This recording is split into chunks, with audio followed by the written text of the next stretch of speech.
வணக்கம். மதிமுகம் செய்திகள். இன்றைய முக்கிய நிகழ்வுகளை பார்ப்பதற்கு முன்பாக தலைப்பு செய்திகளை பார்க்கலாம். மழை வெள்ள பாதிப்புகளை எதிர்கொள்ள தயார் முதலமைச்சர் மு.க.ஸ்டாலின் அறிவிப்பு. அமெரிக்க அதிபர் போல் ஆக நினைக்கிறார் பிரதமர் மோடி, வைகோ குற்றச்சாட்டு.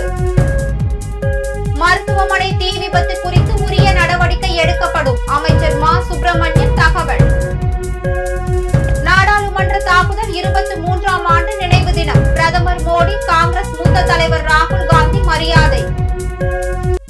புதிய காற்றழுத்த தாழ்வு உருவாக வாய்ப்பு, வானிலை ஆய்வு மையம் அறிக்கை. மழையால் எவ்வளவு பெரிய பாதிப்புகள் வந்தாலும் அதை எதிர்கொள்ள அரசு தயார் நிலையில் உள்ளதாக முதலமைச்சர் மு.க.ஸ்டாலின் தெரிவித்துள்ளார். தென் மாவட்டங்களின் பல்வேறு இடங்களில் தொடர்ந்து கனமழை பெய்து வரும் நிலையில் சென்னை எழிலகத்தில் உள்ள அவசர கால செயல்பாட்டு மையத்தில் முதலமைச்சர் மு.க.ஸ்டாலின் ஆய்வு நடத்தினார். முன்னதாக மழை நிலவரம், பாதிப்புகள், அணை நீர் திறப்பு உள்ளிட்ட விவரங்களையும் கேட்டறிந்தார். அதன் பின்னர் மழை பாதித்த பகுதிகளில் உடனடியாக பாதுகாப்பு நடவடிக்கைகளை மேற்கொள்ள அதிகாரிகளுக்கு உத்தரவிட்டார்.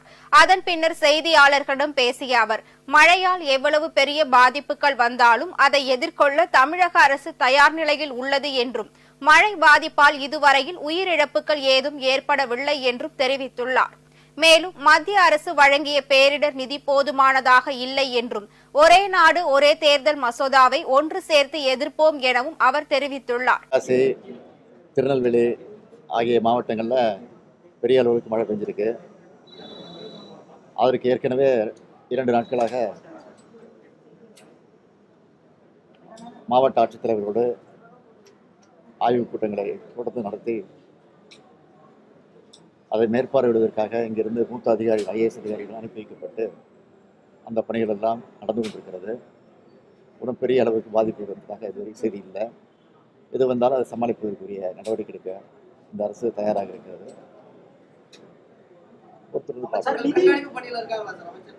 தென்காசி பகுதிக்கு KKSR அமைச்சர் போக சொல்லியிருக்கிறோம்.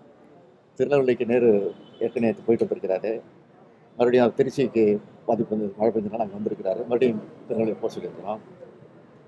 அதே மாதிரி பேரிடர் நிதி வந்து தொடர்ச்சியாக நம்ம கேட்டுட்டு இருக்கோம். இந்த நேற்று கூட நாடாளுமன்றத்தில் உறுப்பினர்கள் பேசினாங்க. ஆனால் கம்மியாகவே தமிழ்நாடு, கேரளா உள்ளிட்ட மாநிலங்கள்லாம் கொடுக்குறாங்க. என்ன மாதிரி அழுத்தம் கொடுக்கணும்? ஊடகத்தில் இருக்கக்கூடிய நீங்கள் எல்லாம் கொஞ்சம் அது தொடர்ந்து எழுதுனீங்கன்னா அதுவே பெரிய அழுத்தமாக இருக்கும். அது சொல்லுங்க. அது எப்படி போதும்? அது எப்படி போதும்? திறந்து விடப்படுவதற்கு முன்னெச்சரிக்கை நடவடிக்கையாக அலாம் கொடுக்கப்படுவது. எல்லா பொதுமக்கள் அங்கிருந்து அப்புறப்படுத்தி வேறு இடத்துக்கு பாதுகாப்பாக முகாம்களில் தக்க வைக்கப்பட்டிருக்கிற சில இடங்களில், தேவைப்படும் இடங்களில் அந்த ஏற்பாடும் செய்யப்பட்டு. ஒரே நாடு ஒரே தேர்தல் என்ற சட்டத்தை அமல்படுத்துவதன் மூலம் பிரதமர் மோடி அமெரிக்க அதிபர் போல் ஆக நினைக்கிறார் என்று மதிமுக பொதுச் செயலாளரும் மாநிலங்களவை உறுப்பினருமான வைகோ குற்றம் சாட்டியுள்ளார். திண்டுக்கல் நீதிமன்றத்தில் தேர்தல் தொடர்பான வழக்கில் மாஜிஸ்ட்ரேட் சௌமியா மேத்யூ முன்னிலையில் மதிமுக பொதுச் செயலாளர் வைகோ, மாவட்ட செயலாளர் செல்வராகவன் உள்ளிட்ட 12 பேர் நேரில் ஆஜரானர். வழக்கை ஜனவரி 7ஆம் தேதிக்கு ஒத்திவைத்து உத்தரவிட்டனர். பின்னர் செய்தியாளர்களிடம் பேசிய வைகோ, ஹிட்லர், முசோலினி, இடி அமீன் போன்ற மனப்பான்மை பிரதமரிடம் உள்ளதாகவும், ஒரே நாடு ஒரே தேர்தலை எதிர்க்க மக்களுடன் இணைந்து போராட வேண்டும் என்று தெரிவித்தார். சர்வாதிகார மனப்பான்மை கொண்டுள்ள நரேந்திர மோடி மக்களால் தூக்கி எறியப்படுவார் என்றும் வைகோ தெரிவித்துள்ளார். அவர் இந்த பிரதம மந்திரி பதவி வேண்டாம், நாம் அமெரிக்க குடியரசுத் தலைவரை போல குடியரசுத் தலைவர் ஆகிவிட வேண்டும் என்ற உள்ளக்கிடக்கை அவரிடம் இருக்கிறது. அதை இப்பொழுது வெளியே காட்டிக்கிட மாட்டார். இவர்கள் பொது சிவில் சட்டத்தை வாஜ்பாய் பிரதமராக இருந்த போது அஜெண்டாவிலே போடவில்லையே. அந்த அஜெண்டாவிலே கையெழுத்திட்டவன் நானும் ஒருவன். இப்பொழுது அவர்கள் தேர்தல் நேரத்திலே இம்மாதிரி எல்லோருக்கும் ஒரே தேர்தலுக்கு முன்னாலே சொன்னார்களா? அதே போல இங்கே சோசியலிசம், செக்குலரிசம் என்பது பிரியாம்பிளிலே முதலில் இல்லை. ஆனால் 1944வது சட்ட திருத்தத்தில் அவர்கள் பிரியாம்பிளிலே சோசியலிசம், செக்குலரிசம் என்ற 2 வார்த்தைகளையும் சேர்த்தார்கள். இந்த நாடு சமதர்ம பூமியாக இருக்க வேண்டும், பொது சிவில் சட்டம் என்பது இப்பொழுது கொண்டு வந்திருக்கிறார்கள். அவர்கள் அதையும் இங்கே அறிமுகப்படுத்தி வைத்து விட்டார்கள். காமன் சிவில் கோட் என்று.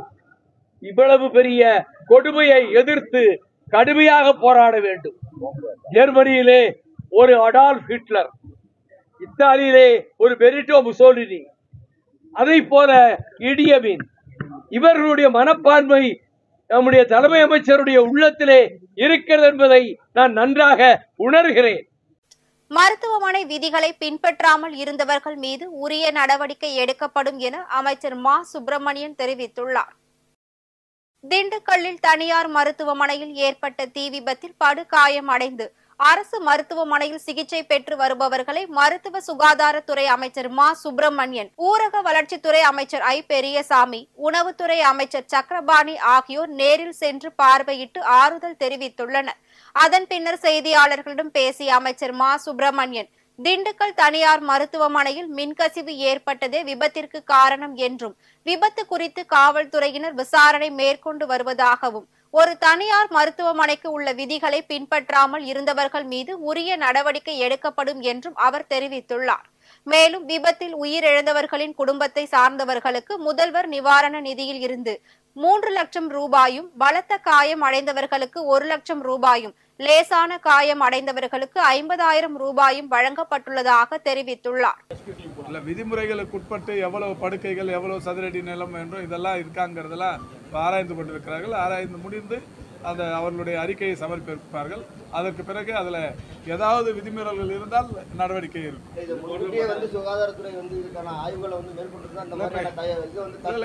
இது யாரும் எலக்ட்ரிக்கல் சர்க்கியூட் இந்த மாதிரியான விபத்துகள் யாருக்கும் சொல்லிட்டு வர்றதில்லைங்க. முன்கூட்டியே போய் எல்லா வயரையும் போய் செக் பண்ணி நிற்க முடியாது. எல்லா மருத்துவமனைகள்லையும் மருத்துவமனையில் வீடாக இருந்தாலும் கூட ஷார்ட் சர்க்கியூட்டுங்கிறது டெஃபினட்டாக எங்கே வேணாலும் நடக்கும். அதை இதுக்கு தனித்தனியாக எல்லா வயரையும் போய் தமிழ்நாடு முழுக்க போய் பார்த்து நிற்க முடியாது. ஆனாலும் இந்த மருத்துவ கட்டமைப்புகளோட இது விதிமுறைகளின்படி இருக்கிறதா என்பது குறித்தான இது மட்டும் ஆராய சொல்லியிருக்கு. ஒரு மாற்றுப்பாதையே இல்லாத ஒரு மருத்துவமனை, அந்த மருத்துவமனை இருந்திருக்கு. ஒரே வழி பாதை தான் போகக்கூடியது, ஒரே வழி பாதை தான். அதுதான் இப்போ சொல்லியிருக்கிறேன். எஸ்பி இது சம்பந்தமா கம்ப்ளீட்டா இப்போ ரிவ்யூ பண்ணி நிற்கிறாங்க. முடிச்சிட்டு ரிப்போர்ட் கொடுப்பாங்க. கொடுத்ததுக்கு அப்புறம் தமிழ்நாட்டில் உள்ள தனியார் மருத்துவமனை கட்டமைப்பெல்லாம் இல்லை, எல்லா மருத்துவமனைகளும் அதாவது லைசன்ஸ் கொடுக்குறப்ப இதெல்லாம் பார்த்து தான் கொடுப்பாங்க. இது ஏதோ ஒரு இன்சிடென்ட் நடந்ததுக்கு அப்புறமா இதை போய் பண்ணுறதுன்னு இல்லை. எந்த லைசன்ஸ் கொடுக்கறதா இருந்தாலுமே இதெல்லாம் பார்த்து தான் கொடுப்பாங்க. எந்த வகையிலையாவது விதிமீறல் இருக்காங்கிறது லைசன்ஸ் வாங்கினதுக்கு அப்புறம் கூட அவங்களோட கன்ஸ்ட்ரக்ஷன் மாடிஃபை பண்ணும்போது எது வேணாலும் பண்ணியிருக்கலாம். இது எது தவறுங்கிறத இப்போ காவல்துறை அறிக்கைக்கு பின்னால் முடிவெடுக்கப்படும். நாடாளுமன்ற தாக்குதல் சம்பவத்தின் 23ஆம் ஆண்டு நினைவு தினத்தை ஒட்டி பிரதமர் மோடி, எதிர்க்கட்சித் தலைவர் ராகுல் காந்தி மரியாதை செலுத்தினர். கடந்த 2001ஆம் ஆண்டு டிசம்பர் 13ஆம் தேதி காலை சுமார் 11:30 மணி அளவில் நாடாளுமன்ற வளாகத்திற்குள் போலியான அடையாள அட்டைகளை காண்பித்து 5 பேர் கொண்ட பயங்கரவாத கும்பல் பலத்த ஆயுதங்களுடன் நுழைந்து தாக்குதலில் ஈடுபட்டனர். பாகிஸ்தானை சேர்ந்த இந்த பயங்கரவாத அமைப்பு நடத்திய தாக்குதலில் 6 பாதுகாப்பு படையினர், 2 நாடாளுமன்ற வளாக பாதுகாவலர்கள் மற்றும் தோட்ட பணியாளர்கள் உட்பட 9 பேர் உயிரிழந்துள்ளனர். இந்நிலையில் நாடாளுமன்ற தாக்குதல் சம்பவத்தின் 23ஆம் ஆண்டு நினைவு தினத்தை ஒட்டி பிரதமர் மோடி, எதிர்க்கட்சித் தலைவர் ராகுல் காந்தி மரியாதை செலுத்தினர்.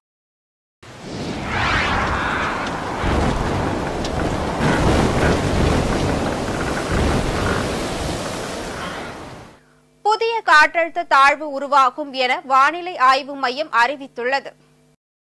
வங்கக்கடலில் நிலவிய ஆழ்ந்த காற்றழுத்த தாழ்வு பகுதி காரணமாக தமிழகத்தில் பல்வேறு மாவட்டங்களில் கனமழை பெய்யும் என்று வானிலை ஆய்வு மையம் எச்சரிக்கை விடுத்திருந்தது. அதன்படி நெல்லை, தென்காசி, தூத்துக்குடி உள்ளிட்ட தென் தமிழக மாவட்டங்களில் கனமழை பெய்து வருகிறது. இந்நிலையில் தாமிரபரணி ஆற்றில் வெள்ளப்பெருக்கு ஏற்பட்டு குடியிருப்புகளை சூழ்ந்துள்ளது. மேலும் தாமிரபரணி மற்றும் அதன் கிளை ஆறுகளில் கரையோரம் உள்ள பொதுமக்கள் பாதுகாப்பாக இருக்கவும் அறிவுறுத்தப்பட்டுள்ளது.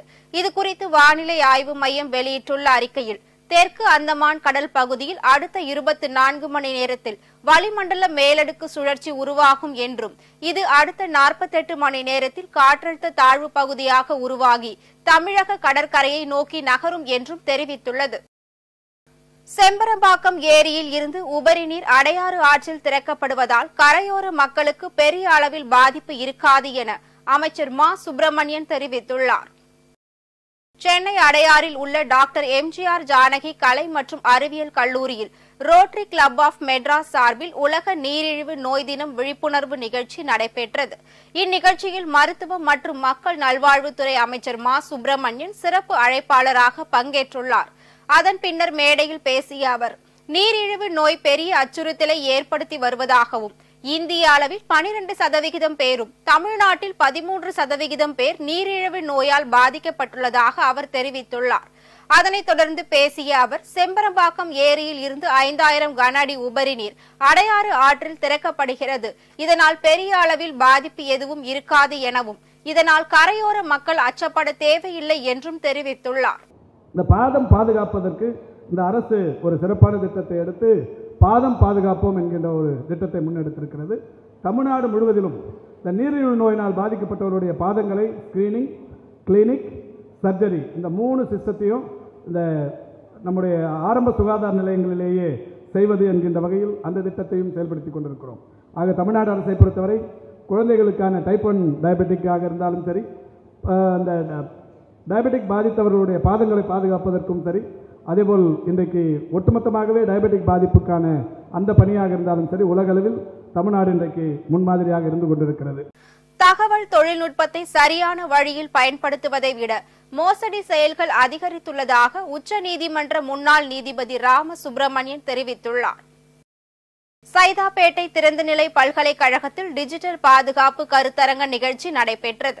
இதில் உச்ச நீதிமன்றத்தின் முன்னாள் நீதிபதி ராம சுப்பிரமணியன் மற்றும் சைபர் பிரிவு துணை ஆணையாளர் சரீனா பேகம் சிறப்பு அழைப்பாளராக பங்கேற்று மாணவர்களுக்கு அறிவுரை வழங்கினார். முன்னதாக மேடையில் பேசிய சைபர் கிரைம் பிரிவு துணை ஆணையாளர் Zarina Begum, online trading, snipe கால் போன்றவற்றின் லிங்குகளை ஓபன் செய்ய வேண்டாம் எனவும், OTP என எந்த தரவுகளையும் யாருக்கும் பகிர வேண்டாம் எனவும், தவறுதலாக ஏதேனும் அசம்பாவிதம் ஏற்பட்டால் 1930 என்கிற எண்ணுக்கு புகார் அளிக்கும்படி கேட்டுக் கொண்டுள்ளார்.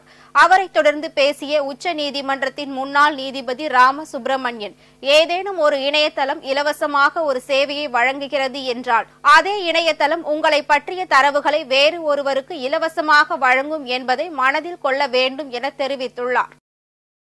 அரசியலமைப்பு தினம் குறித்த விவாதம் நடைபெறும் நிலையில் வயநாடு MP பிரியங்கா காந்தி முதல் முறையாக மக்களவையில் உரையாற்றியுள்ளார். கடந்த நவம்பர் 25 தொடங்கிய நாடாளுமன்ற குளிர்கால கூட்டத்தொடர் வரும் 20 நிறைவு பெறுகிறது. இந்த கூட்டத்தொடர் தொடங்கிய நாள் முதல் அதானி லஞ்ச புகார் தொடர்பாக எதிர்க்கட்சிகள் தொடர்ந்து அமளியில் ஈடுபட்டு வருகின்றன. தொடர்ந்து ஆளும் கட்சி சார்பில் ஒன்றிய பாதுகாப்பு அமைச்சர் ராஜ்நாத் சிங் அரசியலமைப்புக்கு 75 ஆண்டுகள் நிறைவடைவதை முன்னிட்டு விவாதத்தை தொடங்கி வைத்தார். அப்போது காங்கிரஸ் பொதுச் செயலாளரும் வயநாடு தொகுதி காங்கிரஸ் MPயுமான பிரியங்கா காந்தி முதல் முறையாக மக்களவையில் பேசினார். திருவண்ணாமலை அண்ணாமலையார் கோவிலில் மகாதீபம் ஏற்றப்பட்டது. திருவண்ணாமலை அண்ணாமலையார் கோவிலில் கார்த்திகை தீப திருவிழா கடந்த 4ஆம் தேதி தங்க கொடிமரத்தில் கொடி ஏற்றத்துடன் துவங்கியது. இந்த திருவிழாவின் உச்சகட்ட நிகழ்வான மகாதீபம் மாலை 6 மணிக்கு ஏற்றப்பட்டது. இந்த தீபம் தொடர்ந்து 11 நாட்கள் எரியும் என்பது குறிப்பிடத்தக்கது. முன்னதாக அண்ணாமலையார் கருவறையில் பரணி தீபம் ஏற்றப்பட்டது. இந்த மகா தீபத்தை காண 40 லட்சத்திற்கும் அதிகமான பக்தர்கள் வருகை தந்துள்ளனர். அரியலூர் மருதை ஆற்றில் சிக்கிக் கொண்டவர்களை மீட்கும் பணி தீவிரமாக்கப்பட்டுள்ளது. அரியலூர் மாவட்டம் பெரிய திருக்கோணம் கிராமத்தில் உள்ள மருதை ஆற்றில் 7 பேர் சிக்கிக் கொண்டுள்ள நிலையில் 4 பேர் மீட்கப்பட்டுள்ளனர். 3 பேரை மீட்கும் பணியில் வருவாய்த்துறை அலுவலர்கள் மற்றும் தீயணைப்பு துறை அலுவலர்கள் ஈடுபட்டு வருகின்றனர். இதுகுறித்து தகவல் அறிந்து வந்த மாவட்ட ஆட்சியர் ரத்தினசாமி பணிகளை துரிதப்படுத்தி வருகிறார். மேலும் கமருதை ஆற்றின் குறுக்கே பாலம் அமைத்து தர வேண்டி அப்பகுதி மக்கள் கோரிக்கை விடுத்துள்ளனர். திருப்பத்தூர் பாலாற்றில் தோல் கழிவு நீர் கலந்ததால் அப்பகுதி மக்கள் ஆற்றில் இறங்கி போராட்டத்தில் ஈடுபட்டனர். திருப்பத்தூர் மாவட்டம் ஆம்பூர் மாரப்பட்டு பகுதியில் செயல்பட்டு வரும் 12 தொழிற்சாலைகளில் இருந்து வெளியேற்றப்படும் கழிவுநீர் சுத்திகரிப்பு நிலையங்களுக்கு அனுப்பப்படாமல் நேரடியாக பாலாற்றில் கலப்பதாக அப்பகுதி மக்கள் குற்றச்சாட்டு அளித்துள்ளனர். இதனால் ஆற்று நீர் முழுவதும் நுரை படர்ந்து துர்நாற்றம் வீசியுள்ளது. இதனால் பாலாற்று நீரை பயன்படுத்தும் விவசாயிகளின் வாழ்வாதாரம் பாதிக்கப்பட்டுள்ளதாகவும், நோய் தொற்று ஏற்படும் அபாயம் இருப்பதாலும் கழிவு நீரை கலக்கும் தொழிற்சாலைகள் மீது நடவடிக்கை எடுக்க கோரி அப்பகுதி அப்பகுதி மக்கள் போராட்டத்தில் ஈடுபட்டனர். இந்த இடத்துல வந்து கழிவு நீர் கலக்கப்படுவதால இந்த இடத்துல நிறைய நுரைகள் பொங்கி பொதுமக்கள் மேலே வந்து நுரைகள் காட்டில் வந்து அவங்க முகத்தில் விழுந்து வாகன விபத்தெல்லாம் ஏற்படுற ஒரு சூழல்லாம் உருவாயிருக்கு. அதையும் தாண்டி வந்து கழிவு நீர் எல்லாம் கலங்கப்பட்டு தான் இன்னைக்கு பாலாறு வந்து கெட்டு போயிட்டு இருக்கு. இந்த மாதிரி ஒரு சூழல், மீன்களெல்லாம் செத்து மிதக்குது, விவசாயம் பாதிக்கப்படுது. இது போன்ற பல விஷயங்கள் வந்து இங்கே நடந்துட்டு இருக்கு. கடந்த ஒரு வருட காலமாக இந்த பிரச்சனைகள் வந்து தீவிரம் அடைஞ்சிட்டு வருதே தவிர குறையலை. எல்லா அதிகாரிகளும் வந்து பார்க்குறாங்க, சில விஷயங்கள் எல்லாம் செய்யப்படுது. ஆனால் என்ன தீர்வு, அதுக்கான வேலைகள் என்னன்றது இன்னும் வந்து யாருக்கும் எந்த விஷயமும் எந்த அதிகாரிகளும் தெரியப்படுத்தலை. அது நடக்கவும் இல்லை. மாசு கட்டுப்பாட்டு வாரியம் இதை எந்த அளவில் கொண்டு போயிருக்காங்கன்னே தெரில. மாசு கட்டுப்பாட்டு வாரியம் இதுக்கான வேலையை செய்யுதா இல்லையான்னு தெரில. நிறைய சங்கங்கள், விவசாயிகள், இன்னும் சமூக ஆர்வலர்கள் இவங்கெல்லாம் போராட்டம் பண்ணியிருக்காங்க, குரல் கொடுத்துருக்காங்க, எல்லாத்தையும் பண்ணிட்டு தான் இருக்காங்க. ஆனால் இது வரைக்கும் ஒரு தீர்வு கிடைக்காம. பல்வேறு மாவட்டங்களில் நடைபெற்ற நிகழ்வுகளை களத்தில் மதிமுகம் பகுதியில் பார்க்கலாம்.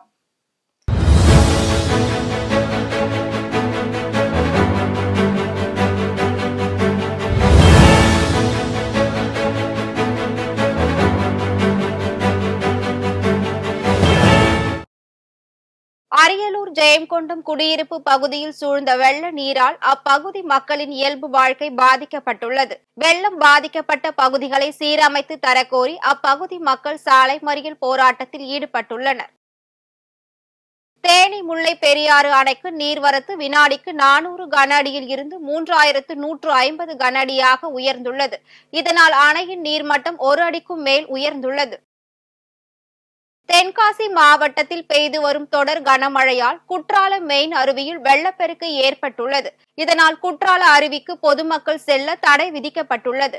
மேலும் மாவட்ட நிர்வாகம் சார்பில் முன்னெச்சரிக்கை நடவடிக்கைகள் மேற்கொள்ளப்பட்டு வருகிறது. கரூரில் நடிகர் ரஜினிகாந்த் பிறந்த நாளை ஒட்டி அவரது ரசிகர்கள் ஸ்ரீ சக்தி விநாயகர் கோவிலில் சிறப்பு அபிஷேகம் செய்து 500க்கும் மேற்பட்டோருக்கு அன்னதானம் வழங்கி கொண்டாடினர். அதைத் தொடர்ந்து நலத்திட்ட உதவிகளையும் ஆசிரமங்களில் அன்னதானமும் வழங்கினர்.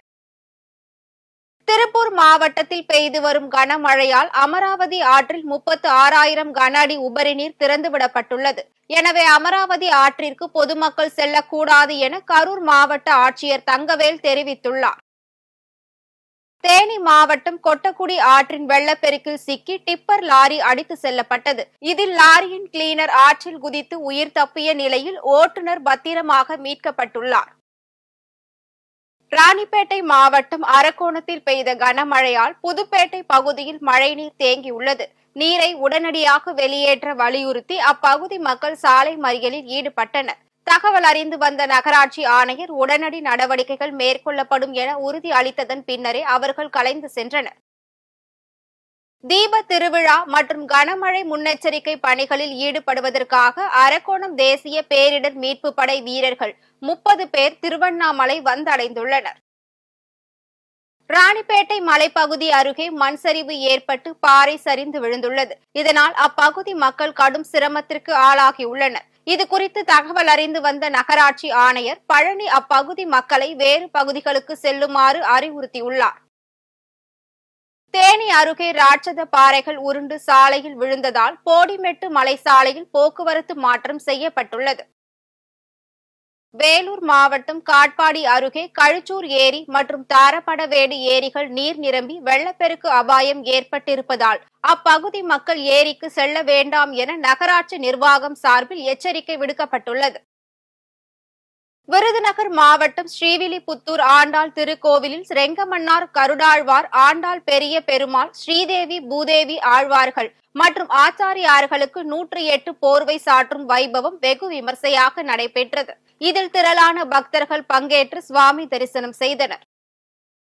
அரியலூரில் மழை வெள்ளம் பாதிக்கப்பட்ட பகுதிகளை அமைச்சர் சிவசங்கர் ஆய்வு செய்து மீட்பு பணிகளை துரிதப்படுத்தி வருகிறார்.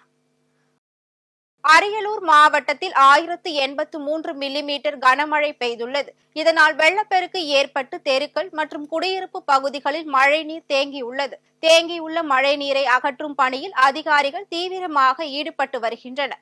இந்நிலையில் மழை வெள்ளம் பாதிக்கப்பட்ட பகுதிகளை போக்குவரத்து துறை அமைச்சர் சிவசங்கர் நேரில் சென்று பார்வையிட்டு துரிதமாக நீரை அகற்ற அதிகாரிகளுக்கு அறிவுறுத்தியுள்ளார். மேலும் மழை வெள்ளத்தால் பாதிக்கப்பட்டுள்ள அனைத்து பகுதிகளிலும் விரைந்து செயல்படவும் அதிகாரிகளுக்கு அவர் உத்தரவிட்டுள்ளார். காசாவில் உடனடி போர் நிறுத்த தீர்மானத்திற்கு ஐநா ஒப்புதல் அளித்துள்ள நிலையில் 158 நாடுகள் ஆதரவு தெரிவித்துள்ளனர். காசாவில் உடனடி போர் நிறுத்தத்தை கோரும் தீர்மானத்திற்கு ஐநா பொதுசபை ஒப்புதல் அளித்துள்ளது. ஐநா பொதுசபையின் தீர்மானம் சட்டப்பூர்வமாக கட்டுப்படுத்தப்படுவதில்லை என்றாலும் அது உலக நாடுகள் தங்களுடைய கருத்தை தெரிவித்துள்ளன. இதில் 193 உறுப்பு நாடுகளில் இந்தியா உட்பட 158 நாடுகள் காசாவில் உடனடி போர் நிறுத்தத்தை வலியுறுத்தியும், மறுபக்கம் இஸ்ரேல், அமெரிக்க உள்ளிட்ட 9 நாடுகள் காசாவிற்கு எதிராகவும் வாக்களித்துள்ளனர்.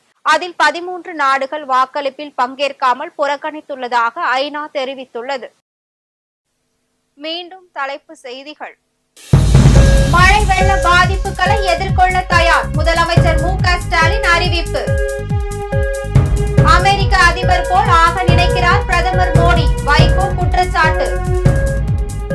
மருத்துவமனை தீ விபத்து குறித்து உரிய நடவடிக்கை எடுக்கப்படும், அமைச்சர் மா. சுப்பிரமணியன் தகவல்.